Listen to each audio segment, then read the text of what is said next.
Salamo 5:50. Ho an'ny mpiventira.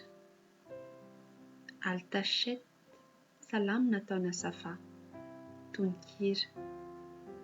Isaoranay ianao Andriamanitro, eny, isaoranay ianao, fa akaiky ny anaranao, mitory ny fahagagana ataonao ny olona. Fa ho avy tokoa amin'ny fotoanao, eny, izao no hitsara marina.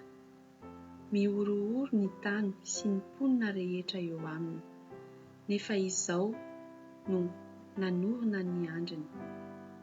Hoy izao tamin'ny mpirehare, aza mirehare, ary tamin'ny ratsy fanahy, aza manandra tandroka.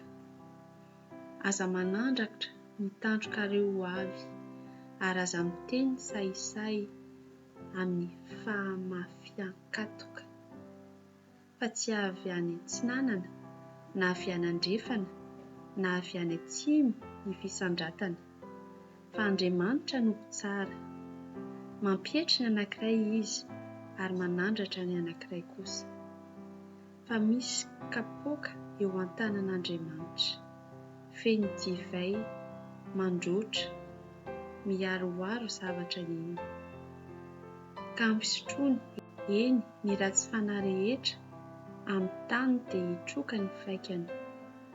Fa izao anambara izany mandrakizay, ka ankalaza n'Andriamanitra Jakoba. Ary nitandroky ny ratsy fanahy rehetra ho tapahiko, fa nitandroky ny marina kosa no asandatra.